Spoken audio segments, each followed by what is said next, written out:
Bueno, vamos a conversar con el señor José Miguel Torreviarte, presidente de ENADE. Mi primera pregunta, obviamente, en relación con el lema de la edición de este año, infraestructura. Yo creo que hay un acuerdo general de que hay un enorme déficit de infraestructura en Guatemala.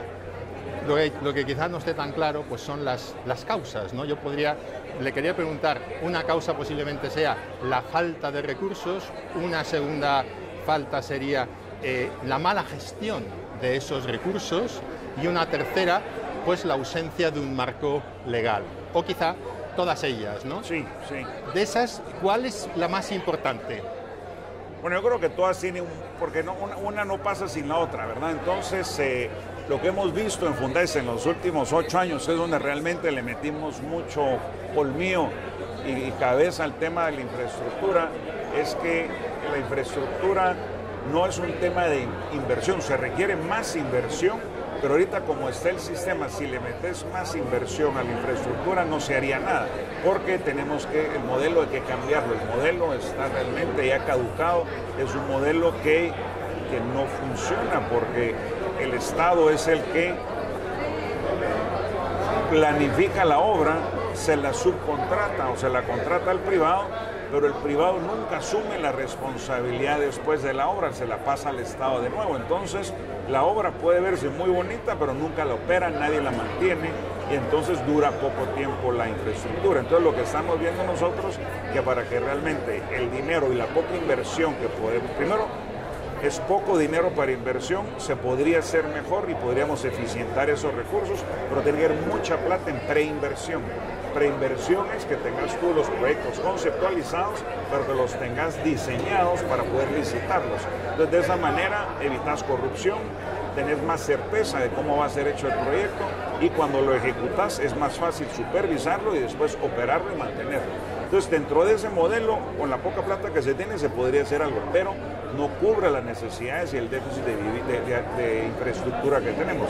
En Guatemala se ejecutan 200 kilómetros al año y tenemos que ejecutar 1.400 al año. Entonces, tenemos que entrar a revisar el modelo y ves que en el modelo no está bien pensado cómo se va a hacer la inversión, la preinversión, y esa preinversión no es de un mes antes, es de 2 años antes. Entonces tiene que haber plata de preinversión y después una vez que tenés el estructural proyecto, puedes elegir si los es público o público-privado o solo privado, pero entonces tenés que desarrollar los mecanismos y las agencias para que pueda ser una de las dos. En el caso de la ANADIE, se requiere modificaciones, que ese es un tema legal, para que la infraestructura, las alianzas público-privadas funcionen. Eso podría llegar a ser hasta el 15 a 20% de la infraestructura nacional. Después te vas a lo público, que pueden otras maneras de contratación, donde le das responsabilidad al contratista o al desarrollador de la infraestructura para que la construya, la opere, pero el Estado se queda con una deuda hacia el operador de la carretera por 20 años plazo, sin tener que haber peaje. Entonces hay muchos mecanismos, hay otro mecanismo que es pago por impuestos que pasa en Perú. Entonces, cuando tú me preguntas qué es lo que hace falta realmente, yo te diría, lo primero es el dinero bien gastado invertido en lo que es la preinversión para tener un pool de proyectos bien pensado, bien diseñado, y después podemos decidir los mecanismos bajo los que se construye, después se supervisa y después se opera. Y eso hay 1000 maneras de poder hacerlo, entonces por ahí es donde tendríamos que empezar. ¿Es cierto que el requisito de la autorización previa del Congreso en cuestión de financiamientos supone un obstáculo en comparación con otros países de la región? Sí, yo creo que sí es un obstáculo, porque hay muchos préstamos disponibles para Guatemala, porque es un país que ha manejado bien su macroeconomía, entonces tenés espacio para endeudar más el país, pero cada préstamo tiene que ir al Congreso y entonces eso limita lo que es los fondos disponibles para lo que es infraestructura. La CA9 es un ejemplo, hay fondos posibles de España, del Banco Interamericano de Desarrollo, pero el Congreso no ha querido o no ha podido aprobar esos préstamos. Entonces, además, hay préstamos que pueden usarse de nuevo para la preinversión, no para necesariamente la construcción. Y sí hay que tener cuidado de no usar préstamos para carreteras mal diseñadas, mal estructuradas y que no van a ser mantenidas, porque entonces si es ese préstamo lo tenés que pagar en 20 años, pues la carretera te dura 3 años. Que es otra arista, pero sí creo que sí es un cuello de botella cómo se aprueban cómo los préstamos para infraestructura se aprueban. No se sabe lo que pasará en la próxima legislatura, pero se impulsa un cambio para que no exista más ese requisito previo de la autorización. Mira, más que los préstamos, porque ese es un tema, los préstamos pueden ser para infraestructura vial, pueden ser usados para muchos otros temas que el Estado sabrá cómo es. Y sí entiendo que por ley, más allá de la infraestructura, para endeudar al país y una deuda soberana, sí el Congreso tiene que aprobarlo, no puede ser solo así por así. Ahora, lo que el Congreso sí está frenando mucho es las concesiones, que cualquier alianza público-privada tiene que pasar por el Congreso. Entonces el Congreso es el que aprueba obras, cualquier obra que tenga que haber un peaje, que sea una alianza público-privada, tiene que ser aprobada por el Congreso. Esa es la limitante más grande. Y la otra es que actualmente la NADI no puede aceptar ofertas no solicitadas.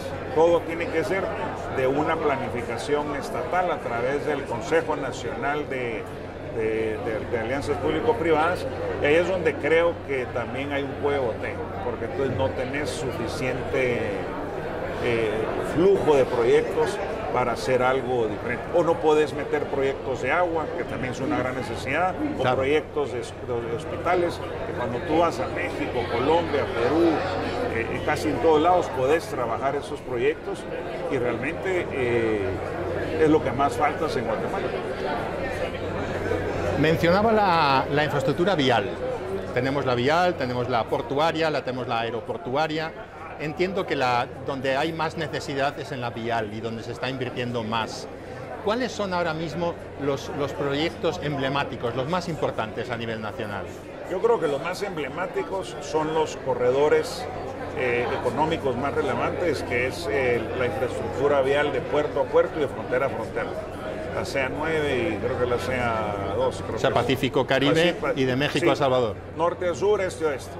Porque es donde realmente tenés tu mayor flujo comercial. Después tenemos que ver cómo se conecta el resto del país a esas arterias principales, y puedes complementar hablando la transversal del norte, puedes hacer llegar una carretera de Escuintla casi a Petén, porque es en línea recta, pero ahorita tenés que pasar por la ciudad. Entonces tenemos los temas, los corredores norte-sur, este-oeste, tenés que no tengas que pasar por la ciudad, que es el periférico, que es la C50, y que entonces puedas tener un libramiento a la ciudad de Guatemala para poder tener esa movilidad mucho más, pues tener más libre el flujo de tránsito de mercaderías. Y obviamente la infraestructura rural, sí hay partes más que todo, yo creo que es en las Verapaces, donde hace más falta infraestructura para realmente, es un tema de desarrollo humano, es donde hay más pobreza y más desnutrición crónica y problemas más serios, y la infraestructura y el aislamiento y la falta de conectividad tiene que ver con eso.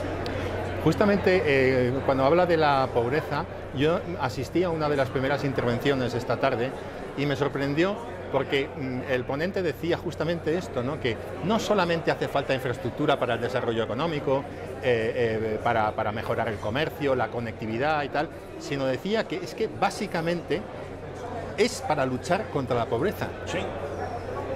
De la población rural. Son de los que más lo necesitan, ¿no? Sí, eso es un poco cuando se pierde la empatía y no se entiende por qué un modelo que puede ser de mucho beneficio para tanta gente se cuestiona, y hay intereses egoístas de ciertas personas que no quieren aprobar un modelo que realmente va a ser bueno para todos, porque si ustedes en 200 kilómetros y se pueden construir 1.400, todos van a tener algo y un rol importante. No es que alguien se va a quedar fuera porque se necesitan muchos constructores, muchos ingenieros, muchos planificadores. O sea que ese es lo que creo que quisiéramos, que todos se subieran a ese barco y que todos fuéramos en el mismo camino. Claro. Señor Torreviarte, mi última pregunta para usted. El evento, estamos viendo que hay muchísima asistencia, que está teniendo éxito, hay muchas personas, también estuvo aquí creo el presidente entrante, en algún momento ha venido. Sí. Hay señales para el optimismo, incluso pensando pues, que hay tantos déficits en la infraestructura del país.